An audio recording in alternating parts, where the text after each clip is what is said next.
बोलो। नमस्कार दोस्तों, हमारे चैनल पर आपका बहुत स्वागत है। आज हम चर्चा करेंगे गांधी इरविन समझौता, कराची अधिवेशन और गोलमेज सम्मेलन। इससे जुड़े हुए कुछ महत्वपूर्ण तथ्य भैया बताएंगे, बाकी हम आपस में मिलकर के इस पे क्वेश्चंस किए करेंगे। जी बिल्कुल।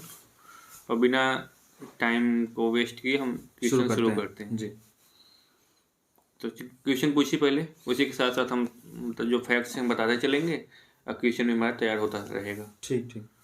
निम्न में से किसने द्वितीय गोलमेज सम्मेलन में कांग्रेस का प्रतिनिधित्व किया था? ऑप्शन 1 है सरदार पटेल, CR दास, ऑप्शन 2, ऑप्शन 3 जवाहरलाल नेहरू और ऑप्शन 4 महात्मा गांधी।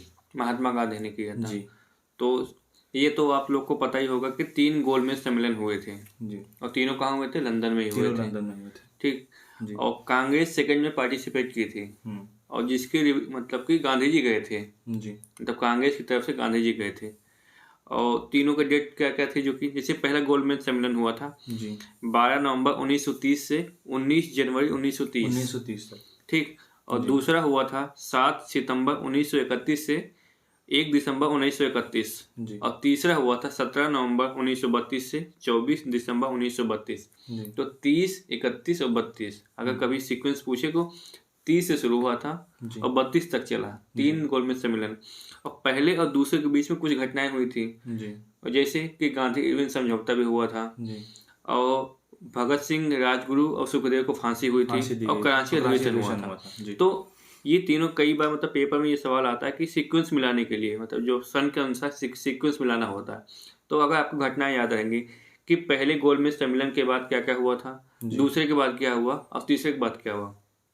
तो जैसा कि हमने कहा कि पहले के बाद क्या हुआ था कि गांधी इरविन समझौता हुआ था, उसके बाद भगत सिंह, राजगुरु, सुखदेव की फांसी हुई थी और फिर कराची अधिवेशन हुआ था। अधिवेशन हुआ था। और इन तीनों का लिंक जो कि जब गांधी जी वहां जाते, जैसे सवाल में पूछा था ना अभी कि सेकंड में गांधी जी गए थे, तो गांधी जी क्यों गए थे, उसके पीछे की ये 3 घटनाएं थी। ये दोनों वहाँ पे भूमिकाएं बनाती हाँ, हैं। ये तीनों घटनाएं भूमिका के तौर पर वहां थी, इसी वजह से गांधी वहां गए थे सेकंड में। बाकी चीजें हम आगे देखते हाँ। रहेंगे। तो दूसरा सवाल है, निम्नलिखित में से किस भारतीय नेता ने लंदन में प्रथम गोलमेज कॉन्फ्रेंस में भाग लिया था? ऑप्शन 1 है मौलाना मोहम्मद अली, ऑप्शन 2 है मौलाना अबुल कलाम आज़ाद और ऑप्शन 3 है महात्मा गांधी और ऑप्शन 4 है पंडित जवाहरलाल नेहरू। तो इसका सही जवाब है मौलाना मौलाना मोहम्मद अली। मौलाना मोहम्मद अली ने। इसमें हम एक चीज ये देखें कि तीनों गोलमेज सम्मेलनों ने, एक तो डॉक्टर अंबेडकर तीनों में गए थे। हाँ। और एक जन और थे, चौधरी उनका इकबाल। नाम था चौधरी इकबाल। ये 2 जन थे जो कि जिन्होंने तीनों गोलमेज सम्मेलन में भाग लिया था। जी। बाकी कुछ इसमें और तथ्य जैसे ये है कि पहले गोलमेज सम्मेलन में 89 लोगों ने भाग लिया था, दूसरे में करीब 37 लोगों ने लिया था और तीसरे में भी कुछ ऐसी संख्या थी, मैं भी कंफर्म नहीं हूँ। तो इसका प्रथम गोलमेज सम्मेलन 12 नवंबर 1930, जैसा कि अभी आपने बताया, 89 प्रतिनिधियों ने इसमें भाग लिया था। और 82 जो 89 था, 89 में से जो 37 थे वो ब्रिटिश प्रांत के थे। ठीक। और 16 थे लिबरल के और 16 थे देसी रियासत के।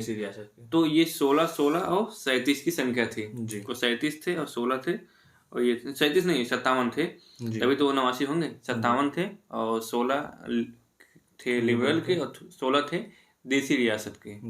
ठीक है, आगे तीसरा क्वेश्चन है, लंदन में संपन्न हुए गोलमेज सम्मेलन में भारतीय ईसाइयों का प्रतिनिधित्व किसने किया था? ऑप्शन 1 है राव बहादुर श्रीनिवास, ऑप्शन 2 है सर अकबर हैदरी, ऑप्शन 3 है सर AP पेट्रो और ऑप्शन 4 है केटी पॉल। तो इसका सही ऑप्शन है केटी पॉल ने किया था ईसाइयों की तरफ से। और इसमें कुछ तथ्य ऐसे हैं कि सिखों की तरफ से पूर्ण सिंह ने किया था। हाँ, सरदार पूर्ण सिंह। दलित की तरफ से हम सब जानते ही हैं, हमारे डॉक्टर भीमराव अंबेडकर थे। और इसकी जो अध्यक्षता की थी इस सम्मेलन की, वो थे रैमजे मैकडोनाल्ड ने की थी इसकी अध्यक्षता। हाँ। जी। और उद्घाटन किया था जॉर्ज पंचम जी ने। जी। बाकी कुछ उद्घाटन जॉर्ज पंचम ने किया था। जी। स्थल कहाँ था? हाउस ऑफ लॉर्ड की शाही। House of lord. हाँ, हाउस ऑफ लॉर्ड के हुआ था, वहाँ शाही गैलरी में हुआ था। जी। और जैसा कि आपने बताया कि उसको चेयर कौन किया था? रैमजे मैकडोनाल्ड ने चेयर किया था। और कहाँ हुआ था? वहाँ किस प्लेस पे? तो Saint James Palace, Saint James Palace में हुआ था, इसका सम्मेलन किया गया। ठीक है। और इसी का जो पहले तथ्य था मतलब पहला गोलमेज सम्मेलन हुआ था, तो इसमें ना तो कांग्रेस ने पार्टिसिपेट किया था और ना ही व्यापारिक मंडल ने किया था। व्यापारिक मंडलों तो ये भी पेपर में पूछा हुआ सवाल है कि व्यापारिक संगठन और कांग्रेस ने पार्टिसिपेट नहीं किया था पहले वाले में, जो 1930 में हुआ था उसमें पार्टिसिपेट नहीं किया था। और जब कांग्रेस ने पार्टिसिपेट नहीं किया तो इसी के संदर्भ में मतलब फेमस इतिहासकार हैं बिपिन चंद्र जी, उन्होंने संज्ञा ली कि जैसे बिना राम के रामलीला होती है वैसे उसी तरह जो कि पहला गोलमेज सम्मेलन बिना कांग्रेस के थी। ठीक। तीसरा क्वेश्चन है गांधी इरविन समझौता किस वर्ष हुआ था? तो इसका पहला ऑप्शन है 1921, दूसरा है 1929, तीसरा है 1931 और चौथा है 1933। तो सिंपल सी बात है कि चूंकि पहला गोलमेज सम्मेलन 1930 में होता है और 1930 से और दूसरा गोलमेज सम्मेलन होता है 1931 में, इसी के बीच में 3 प्रमुख घटनाएं होती हैं। उसमें एक है गांधी इरविन समझौता जो कि 1931 में, और डेट अगर पूछा जाए तो 5 मार्च 1931 को। हाँ, और ये एक मतलब इम्पोर्टेंट बात यह है कि इन तीनों की डेट याद रखनी आवश्यक है क्योंकि मार्च में ही 3 घटनाएं होती हैं जी। इसे अगर महीना होता तो हम याद कर लेते, या सन होता तो याद मतलब कि 1931, 32, 33 में हुआ। लेकिन कई बार पेपर में आता है कि मार्च 1935, मार्च 1936, मार्च 1937, ये नहीं। तो मार्च के महीने में 3 घटनाएं 5 मार्च से शुरू होती हैं। 5 मार्च क्या होता है? गांधी इरविन समझौता होता है। दूसरा 23 मार्च को क्या होता है कि भगत सिंह, राजगुरु और सुखदेव को फांसी हो जाती है। उसके बाद 29 मार्च 1931 को कराची अधिवेशन होता है जहाँ पे इस बात की पुष्टि की जाती है कि गांधी जी यहाँ से द्वितीय गोलमेज सम्मेलन के लिए में जाएंगे। और 2-3 बातें और हुई थी, जैसे उसमें गांधी जी ने कहा था कि कराची अधिवेशन में कि गांधी मर सकता है, गांधी बात नहीं, क्योंकि गांधी जी को वहाँ काला झंडा दिखाया गया था, इस बात का वो था संकेत था कि उन्होंने भगत सिंह, राजगुरु और सुखदेव को नहीं बचाया। अगर ये चाहते तो बचा सकते थे जी। तो इस बात पे उन्होंने ऐसा कहा था। ठीक जी, बाकी तो इसमें कुछ खास नहीं। हम तीसरे क्वेश्चन चलते हैं। निम्नलिखित व्यक्तियों में से किसने इरविन तथा गांधी को 2 महात्मा कहा था? पहला ऑप्शन है मीरा बहन, दूसरा है सरोजनी नायडू, तीसरा है मदन मोहन मालवीय और चौथा है जवाहरलाल नेहरू। तो इसका सही ऑप्शन है सरोजनी नायडू, जिन्होंने इनको 2 महात्मा कहा था। इसी के संदर्भ में मतलब कि 2 फैक्ट्स और आते हैं कि सरोजिनी जी ने कहा था कि 2 महात्माओं का मिलन कहा था जी। और एलन कैम्पबेल जॉनसन ने क्या कहा था? ये पूछा हुआ सवाल है कि एलन कैम्पबेल जॉनसन ने कहा था कि इस गांधी इरविन के जो 5 मार्च 1931 को जो समझौता हुआ था, ये गांधी जी को सांत्वना पुरस्कार मिला जी। जैसे फर्स्ट सेकंड थर्ड के बाद बच्चों को संतुष्ट करने के लिए मिल जाता है ना सांत्वना पुरस्कार, हम लोगों ने में जीता होगा कातबाजी रूल, तो वही पुरस्कार गांधी जी को मिला था जी। और एक और था के.एम. मुंशी ने कहा था कि भारतीय संविधान की युग प्रवर्तक घटना जी, मतलब दोनों नेताओं का मिलना भारतीय संविधान की युग प्रवर्तक घटना माना गया। ठीक है, आगे चलिए। अगला सवाल आपके इसी फैक्ट पर आधारित है। देखिए, यूपी PCS 2014 में ये पूछा गया है प्री में कि निम्नलिखित में से किसने गांधी इरविन समझौते में महात्मा गांधी के लाभ को सांत्वना पुरस्कार कहा था? वही सवाल आ गया ना। देखिए, तो ऑप्शन 1 है SC बोस, ऑप्शन 2 है Alan Campbell Johnson, option C है BG हार्निमन और ऑप्शन 4 है सरोजिनी नायडू। तो जैसा कि अभी इस बात पर चर्चा किया गया कि एलन कैम्पबेल जॉनसन थे, तो ये इस बात से ये तय होता है कि हमारी जो दिशा है वो सही जा रही है। हाँ, और इसके जैसे ये तो पॉजिटिव बातें थी, मतलब गांधी इरविन समझौते के बीच में जो तीनों के, चाहे नायडू जी की बात हो, चाहे कैम्पबेल की बात हो, चाहे के.एम. मुंशी की बात हो, ये तीनों उस समझौते को लेकर सकारात्मक अपना रुख अपनाते थे, लेकिन कुछ विरोध में भी थे। जैसे पंडित जवाहरलाल नेहरू, सुभाष चंद्र बोस, इन्होंने कहा कि जैसे नेहरू ने कहा था कि और इस तरह होता है दुनिया का अंत। ये इनका कथन था। ये भी पूछा हुआ सवाल है कि और इस तरह होता है दुनिया का, क्योंकि इनकी जो 11 सूत्री मांगे थी या और चीजें थी वो नहीं मानी गई थी। सुभाष चंद्र बोस मतलब ये थे क्योंकि ये बोस भी युवा थे उस टाइम पे, तो उन्होंने कहा था जैसे भगत सिंह, राजगुरु, सुखदेव और गांधी की और उनकी विचारधारा इसलिए मतलब मेल नहीं खा रही थी क्योंकि वो हिंसात्मक थे, रवैये से आजादी चाहते थे, और गांधी जी अहिंसात्मक रवैये से आजादी चाहते थे। तो जो थोड़ा सा अहिंसावादी है, थोड़ा सा हिंसावादी, वो शायद आजादी से समझौता कर सकते थे, लेकिन हिंसा से नहीं कर सकते थे। अब वो साधकों जो कोई ज्यादा मानते थे जी बिल्कुल। तो आगे, निम्नलिखित में से किस गोलमेज सम्मेलन में भारतीय राष्ट्रीय कांग्रेस के प्रतिनिधि ने प्रथम बार भाग लिया? ऑप्शन 1 है प्रथम गोलमेज सम्मेलन, ऑप्शन 2 है द्वितीय, ऑप्शन 3 है तृतीय और ऑप्शन 4 है उपयुक्त में से कोई नहीं। तो मुझे नहीं लगता कि इसमें बहुत ज़्यादा किसी तरह की कोई डाउट नहीं, चर्चा की बात है। तो द्वितीय गोलमेज सम्मेलन था। आगे तो इसमें एक कथन बहुत ही फेमस है इनका। गांधी जी जब लौटे तो उनका एक कथन था कि यह सच है कि मैं खाली हाथ लौटा हूँ, किंतु मैंने देश पर बट्टा नहीं लगने दिया। ये इनका कथन था, तो ये कभी आ सकता है शायद। और ठीक है, हम आगे चलते हैं। और गांधी जी कब वापस आए थे? और इसका एक और बड़ा इसका एक तथ्य है कि इस पूरे सम्मेलन को गांधी जी ने अपने स्वयं के खर्चे पर इस पूरे सम्मेलन को उन्होंने जाके वहां भाग लिया था। इसमें उन्होंने कांग्रेस से कोई खर्च नहीं लिया था। हाँ, अब आगे सवाल आएगा, नहीं तो मैं इसी के साथ 2-4 बातें बताता हूँ इसमें। तो गांधी जी मतलब गए थे किस जहाज से और किस जहाज से आए थे, ये भी पेपर पूछा हुआ सवाल है। जैसे किस जहाज से आए थे, तो इटली का बेसेंटियाना जहाज से। हाँ, तो ये वहां से आए थे। 1 दिसंबर 1931 को चले थे जी। जो आज हम 100 दिवस मनाते हैं ना 1 दिसंबर को, उस दिन गांधी जी वहां से चले थे। और 28 दिसंबर 1931 को वापस आ गए। तो आने के बाद जो मतलब कथन बोले, जिसको आपने अभी दोहरा ही दिया था, तो आने के बाद जो कि द्वितीय सविनय अवज्ञा आंदोलन की शुरुआत करते हैं। जी। ये आप बहुत कम लोगों को पता होगा, गांधी जी ने दो सविनय अवज्ञा आंदोलन की शुरुआत हुई। एक इससे पहले कर चुके थे, ये कब करते हैं? 4 जनवरी 1932 को। 4 जनवरी 1932 को द्वितीय, जो कि कुछ हफ्तों के बाद पूना पैठ के साथ वो तो 4 जनवरी को शुरुआत की थे और 7 अप्रैल को ध्यान रहे द्वितीय सविनय अवज्ञा आंदोलन की शुरुआत गांधी जी के द्वितीय गोलमेज सम्मेलन में भाग लेने के बाद लौट कर आने पर होती है। और पहले गोलमेज सम्मेलन आपने बताया था कितने व्यक्ति थे? 89 थे। जी। और सेकंड में जो हुआ था उसमें 31 थे। ठीक है जी। और इसमें जो कि वायसराय कौन था? वेलिंगटन थे। और इंडिया के जो सचिव थे वो थे सैमुअल होर्ड थे। और उसको चेयर कौन किया था? वही थे जो पहले वाले चेयर किए थे, ठीक है जी। और इसमें कांग्रेस की तरफ से गांधी जी थे, दलित अम्बेडकर थे, तो हिंदू महासभा की तरफ से मदन मोहन मालवीय। महिला की तरफ से कौन किया था पता है? महिला की तरफ से सरोजिनी नायडू और सरोजिनी नायडू ने जो कि गई थी महिला तरफ से। और हिंदू महासभा की तरफ से किए थे देवदास गांधी ने किया था। अच्छा सॉरी, मैं गलत। हाँ, हिंदू महासभा की ओर से देवदास गांधी। और राष्ट्रवादी की तरफ से मदन मोहन मालवीय गए थे। और व्यवसायिक मंडल की तरफ से कौन गया था? बिरला गए थे शायद। हाँ, घनश्याम दास बिरला जी गए, व्यापारिक मंडल की तरफ से गए थे जी। और साहित्यकार कौन गया था? इसकी जानकारी नहीं है। ये वही व्यक्ति हैं जो तीनों गोलमेज सम्मेलन में अम्बेडकर के साथ कौन थे? चौधरी इकबाल। तो ये मतलब कि साहित्यकार थे। इकबाल तो साहित्यकार है ही है, आपने बहुत सारे पोस्टर उनकी मतलब देखी होगी फोटो। ये वही इकबाल है जो राष्ट्रकवि बने पाकिस्तान के, वही है चौधरी। और मुस्लिम लीग की तरफ से जिन्ना गए हुए थे। ठीक, ये जरूरी था। और किससे गए थे? जो कि एसएस बेदर की पानी के जहाज एसएस राजपूताना जहाज से गए थे। और आए किसे थे? इटली के बेसेंटियाना जहाज से वापस आए थे।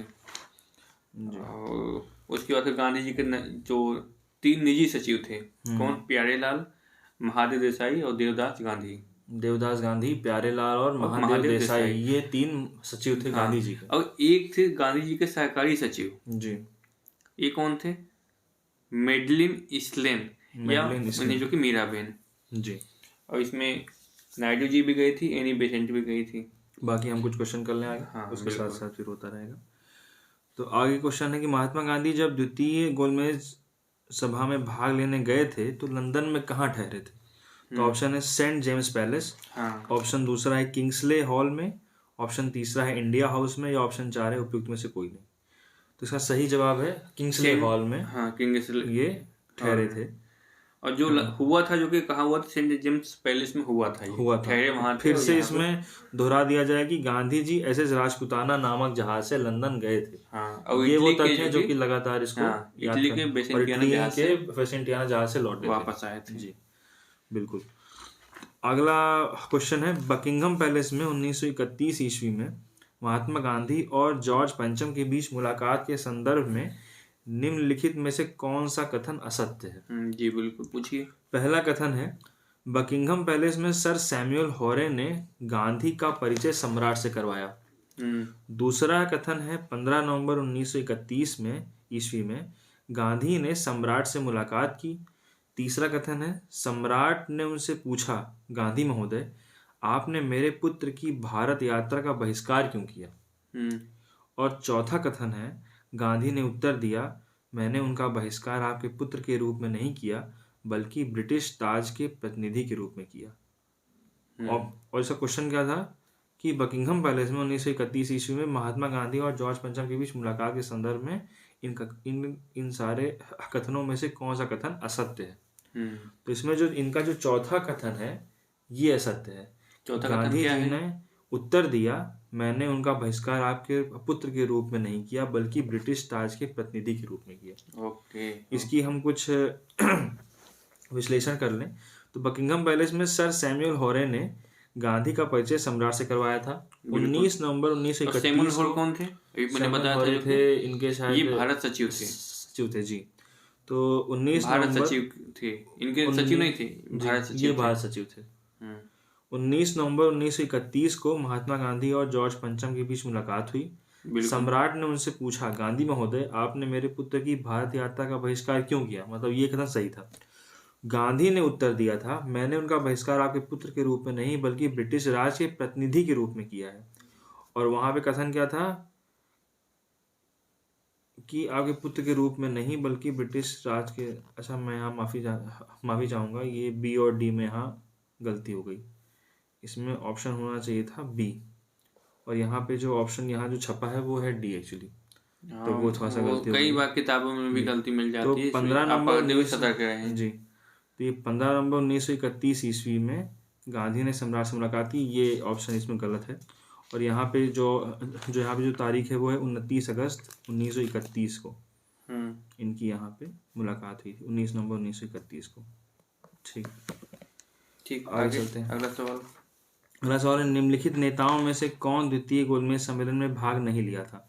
एम.के. गांधी, सरोजनी नायडू, पंडित मदन मोहन मालवीय, डॉक्टर राजेंद्र प्रसाद। तो यहाँ पे तय हो जाता है, एम.के. गांधी द्वितीय गोलमेज सम्मेलन कांग्रेस तरफ से गए थे, सरोजनी नायडू महिलाओं की तरफ से गई थी, और जो पंडित मदन मोहन मालवीय थे ये राष्ट्रवादी संगठन की तरफ से गए थे। तो बचेगा और राजेंद्र प्रसाद। और राजेंद्र प्रसाद का नाम अभी तक तो नहीं आया चर्चा में, और ये नहीं गए थे। तो ऑप्शन यही सही होता है कि डॉक्टर राजेंद्र प्रसाद नहीं गए थे।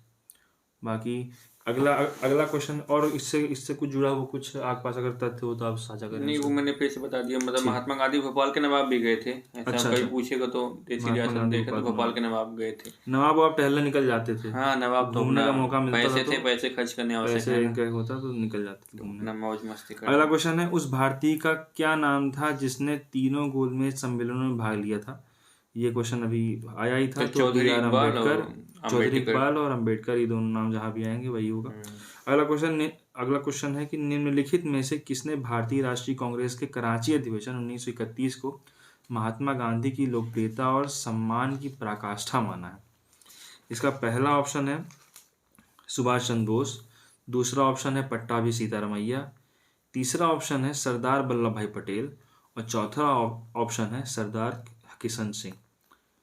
तो इसका जो सही जो जवाब है वो है सुभाष चंद्र बोस। इस बात में बहुत बड़ी दिक्कत हो सकती है अपन अगर क्वेश्चन सॉल्व करते हैं तो, क्योंकि पट्टाभी सीतारमैया और एस.सी. बोस के बीच में कई बार अध्यक्ष के रूप में लड़ाइयाँ हुई थी, और पट्टाभी सीतारमैया गांधी जी कहीं न कहीं नजदीक और लोग और इनके प्रिय भी माने जाते थे। तो ऐसा हो सकता है कि हम सुभाष चंद्र बोस को एक अलग विचारधारा के मानते हुए हम इसको ना लगाएं। तो ये बहुत वैसा सवाल है। तो कराची अधिवेशन कब हुआ था? हमने बताया था जी, तो 29 मार्च 1931 को हुआ था। और इसकी अध्यक्षता कौन किया था? इसकी अध्यक्षता किया था सरदार पटेल ने किया था। तो इसमें जो 3 घटनाएं हुई थी, 3 घटनाएं में सबसे बड़ी घटना की गांधी इरविन समझौते की पुष्टि की गई थी, क्योंकि गांधी इरविन समझौता 5 मार्च 1931 को हो चुका था जी। तो इसकी पुष्टि वहां हो गई। दूसरा कि इसमें ये बात क्लियर हुई कि गांधी जी गोलमेज सम्मेलन में भाग लेने के लिए लंदन जाएंगे। और तीसरा इसी में कहा था कि गांधी मर सकता है, गांधीवाद नहीं। और इसी में आर्थिक विकास का मतलब मॉडल पेश किया गया था। ये कई बार पेपर पूछा हुआ कि आर्थिक विकास का मॉडल पहली बार कांग्रेस के किस अधिवेशन में पेश किया गया। तो कहाँ हुआ था, जो कि कराची अधिवेशन में विकास। हाँ, कराची अधिवेशन और इसी अधिवेशन में पंडित जवाहरलाल नेहरू जो भारत के प्रथम पीएम भी हुए थे, उन्होंने जो कि मौलिक अधिकार एवं कर्तव्य का प्रस्ताव रखा था। जी, पहली बार तो याद है कि सबसे पहले मौलिक अधिकार का प्रस्ताव रखा गया, आर्थिक विकास का कार्यक्रम का भी प्रस्ताव रखा गया। हाँ। और तीसरी बात थी कि पुष्टि की गई कि गांधी जी गोलमेज सम्मेलन में भाग लेने के लिए। और इसमें जो कि ये तीनों जब वो वहाँ के जो यंगेस्ट पर्सन थे, उन्होंने जब गांधी जी को काले झंडे दिखाए, तब गांधी जी ने कहा था कि गांधी मर सकता है, गांधीवाद नहीं। जी। अगला क्वेश्चन है, निम्नलिखित ये हो गया, निम्नलिखित में से भारतीय राष्ट्रीय कांग्रेस के किस अधिवेशन में महात्मा गांधी ने कहा था गांधी मर सकते हैं परंतु गांधीवाद जिंदा रहेगा? कंप्लीट हो गया, सारा कंप्लीट हो गया। अगला क्वेश्चन है, निम्नलिखित में से किसने 1931 के कराची अधिवेशन में मौलिक अधिकारों, ये भी हो गया कि मौलिक अधिकारों को जवाहरलाल नेहरू और मतलब हम लोगों ने जो मतलब ये काम चर्चा की है वो है, तो है। अगला ये देखिए, जिसपे आपने बात की थी कि हमेशा इसका कालक्रमानुसार इसका कूट पूछ लेता है। तो देखिए आया क्वेश्चन कि निम्नलिखित घटनाओं को उसके कालक्रमानुसार व्यवस्थित कीजिए तथा नीचे दिए कूट से सही उत्तर का चयन कीजिए। तो इसमें पहला इन्होंने ऑप्शन दिया है गांधी इरविन समझौता, दूसरा है पूना पैक्ट, तीसरा है पूर्ण राष्ट्रीय स्वतंत्रता की घोषणा और चौथा है सविनय अवज्ञा आंदोलन। तो हम सब जानते हैं सबसे पहले पूर्ण राष्ट्रीय स्वतंत्रता की घोषणा 1929 में होती है।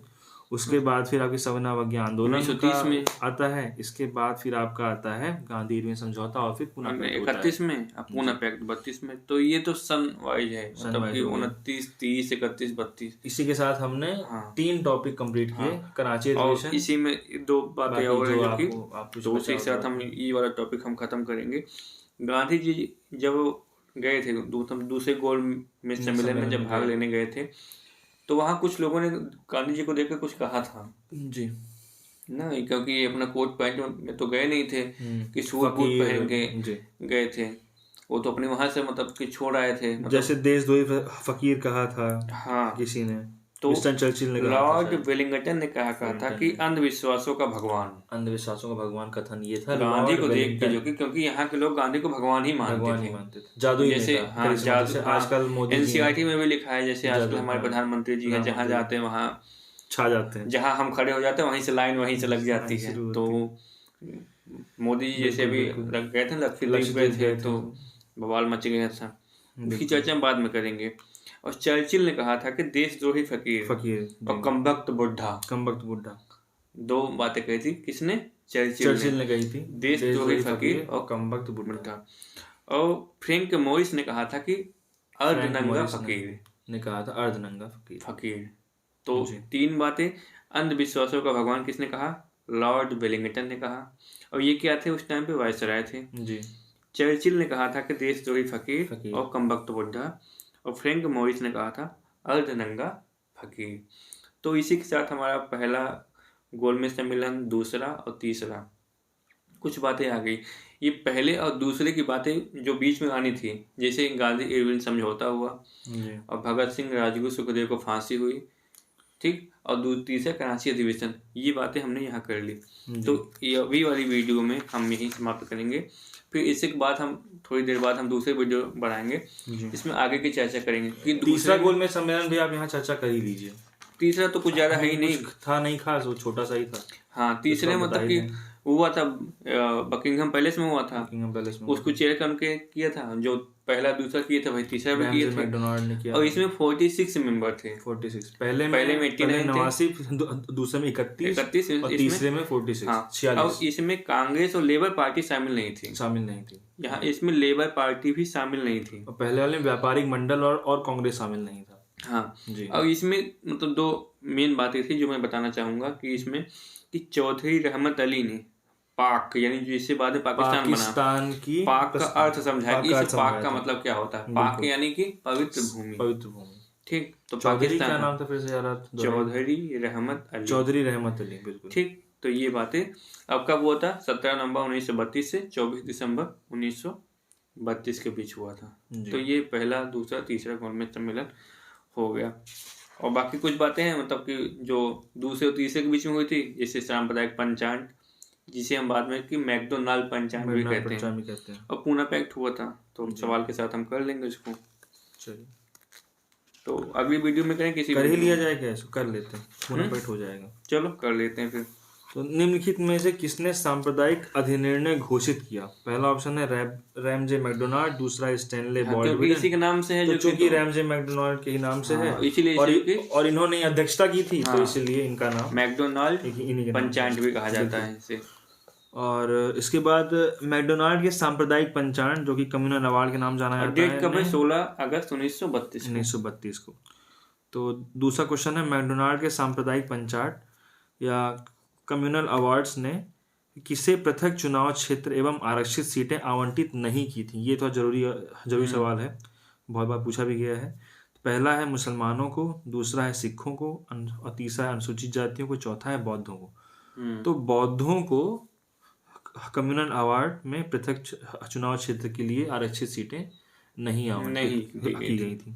ठीक है, अगला सवाल है, निम्नांकित में से किसने डॉक्टर BR अम्बेडकर पर यह कहकर आक्रमण किया कि अम्बेडकर को उदार ब्रिटिश सरकार द्वारा थोपा गया नेतृत्व प्राप्त हुआ था, क्योंकि उनकी सेवाएं राष्ट्रवादी नेताओं को बाधा पहुंचाने के लिए आवश्यक थी? ऑप्शन 1 है महात्मा गांधी, ऑप्शन 2 है सुभाष चंद्र बोस, ऑप्शन 3 है डॉक्टर BM मुंजे, ऑप्शन 4 है सर मिर्जा इस्माइल। तो इसका सही जवाब है ऑप्शन 3, डॉक्टर BM मुंजे। इसका कुछ विश्लेषण हम कर देते हैं। रैमजे मैकडोनाल्ड ने सांप्रदायिक पंचांग के तहत दलितों के आरक्षण के मुद्दे का नेतृत्व करने एवं पृथक निर्वाचक मंडल आदि की मांग करने तथा सरकार द्वारा उन्हें समर्थन देने से क्रुद्ध डॉक्टर BS मुंजे ने अम्बेडकर को कहा कि अम्बेडकर को उदार ब्रिटिश सरकार द्वारा थोपा गया नेतृत्व प्राप्त हुआ था, क्योंकि उनकी सेवाएं राष्ट्रवादी नेताओं को बाधा पहुंचाने के लिए आवश्यक थी। अगला सवाल है, 1932 में पूना पैक्ट के बाद हरिजन सेवक संघ की स्थापना हुई, इसके अध्यक्ष थे? ऑप्शन 1 है जगजीवन राम, ऑप्शन 2 है घनश्याम दास बिरला, ऑप्शन C है BR अम्बेडकर, और ऑप्शन 3 है अमृतलाल ठक्कर। तो इसका सही जवाब है घनश्याम दास बिरला। और ये कहाँ गए थे? व्यापारिक मंडल के अध्यक्ष, ये प्रतिनिधि बन के गए थे। इसके बाद अगला सवाल है, निम्नलिखित में से किसने कहा था महात्मा गांधी क्षणिक भूत की भांति धूल उठाते हैं लेकिन स्तर नहीं? ये तो हमारे ये अपने BR अम्बेडकर जी हैं। और अम्बेडकर ने कहा था इनके मतलब इनके लिए नहीं, एक कथन था उन्हीं को लेके, मतलब कि पूना पैक्ट से संबंधित कि दलित एवं अछूत हिंदू समाज के अंग बने रहेंगे।